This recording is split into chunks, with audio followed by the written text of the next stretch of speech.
Hello everyone and everything, and today we're doing something a little different because I finally got a freaking capture card! And I'm pretty excited about it, because it feels legit. I can finally screen record games not on my PC, which is gonna be important for many game breakdowns to come. But before we get to that, I just want to celebrate my new toy in a laid-back little Animal Crossing video. That sounds nice, right? Wrong! This is serious business. Strap in and do as the dodos do, because I'm about to take you on the tour of your lives. Welcome to Mythrest, named for the fact that Animal Crossing is the game I use to take a break between other, perhaps, higher stakes adventures.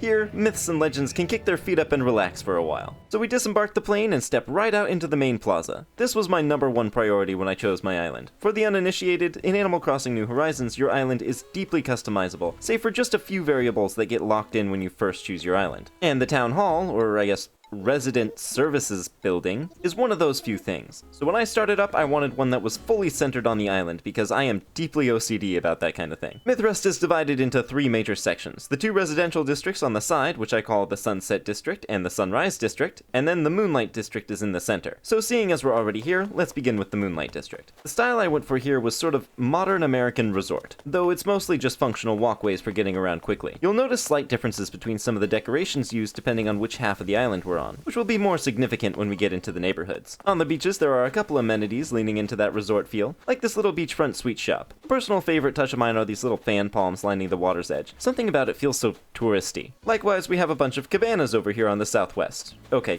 they're imperial beds, but I don't want to hear it, where I can totally imagine getting a massage while listening to the sound of the waves. And then on the other corner with the pier, I've set up a whole little business for Captain to run. I call it Captain's Seaside Shanty Shack. Mostly it's here in case someone comes over and wants to swim but forgot their wetsuit.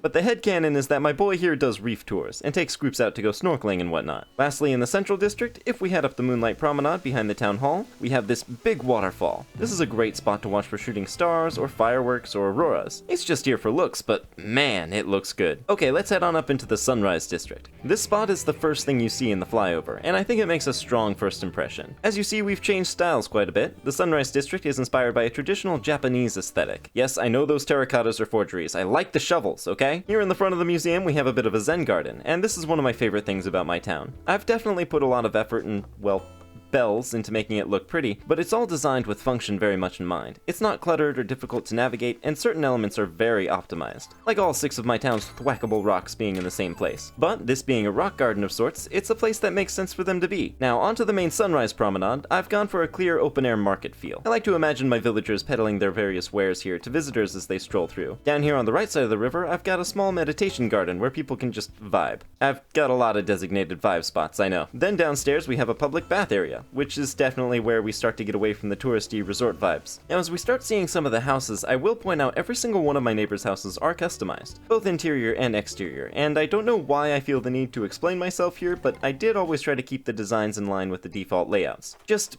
with an eye for livability. Head up these stairs to the north side of the district and we'll get into Phoebe's house, which is definitely one of my favorite redesigns. Outside here we have a little hot spring area, again for vibing, and back down the stairs we have a little farm. I love this trick using 2 kinds of dirt beneath the crops to better illustrate the rows. To the left side we have a little path of stepping stones through the bamboo forest, which if we follow all the way around we'll find the dig site. No, this isn't very Japanese. Think of it as a commentary on European expansion during the paleontological boom of the 1800s, or something. Look, I wanted a dig site and this was the only spot in town with enough space. Now, I did not stage this. Every day, every single buried object that spawns in my town, be it a gyroid, fossil, or money, appears down here. It's a pretty simple trick, actually. Literally everywhere else in my town where fossils and the like would naturally spawn, I've either covered with some kind of item or a transparent pattern, which I can show you by editing the pattern like so. Kabam! Now my whole town has acne, except the dig site. And for the few of you that are probably curious, I grow my money trees right down here. And if you have especially sharp eyes, you may have spotted my warp pipe over here. But it's nothing too crazy, it just takes you to the other side of the island, which is great for when you're patrolling the ocean for fish. That does bring us to the Sunset District, which you may have already guessed, plays a counterbalance to the traditional Japanese aesthetic of the Sunrise District with a Renaissance European aesthetic. Brick, hedges, marble statues. Right here at the entrance we have a cafe patio, which is easily in my top 3 vibe spots. Right here, just Now here on the Sunset Promenade we have another open-air market. This one skews a little more towards food and drink than crafts and handiwork, which probably speaks to my implicit biases. And of course we have another set of houses on the far side of the river. My favorite one in this district is Julie's. Her original design was literally a bathroom, so I decided to take it in a spa direction. And yeah, it's working out for her. Most of the extra space on this side of the island is filled by little parks. I'm especially fond of this little swinging bench right down here. Up the stairs at the north end takes us to the final couple neighbors, and a little chess garden, with that mandatory pair of thinker statues to inspire those high IQ gambits. Last thing before checking out my house, let's head up through here to the town's campsite, where the eastern and western ideas literally meet in the middle. See, the whole genesis of this town came when I decided on the general layout, but I couldn't decide if I wanted to commit to the European or Japanese style of things. And then I realized that my town was basically split down the middle, and I went, ¿Por qué no los dos?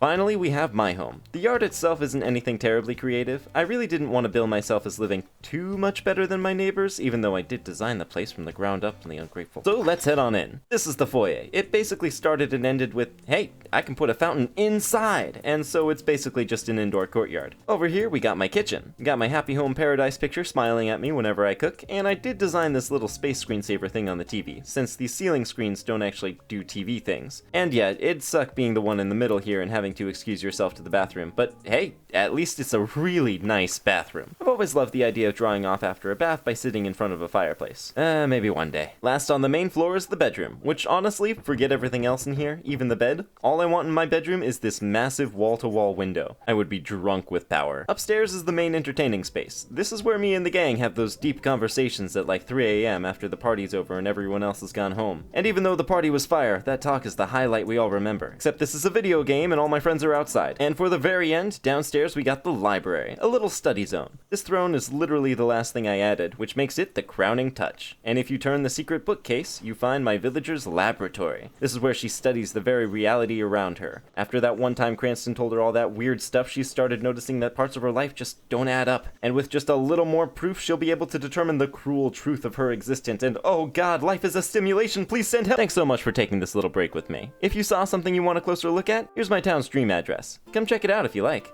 And wherever your next adventure takes you, I hope you won't forget to take a breather now and then.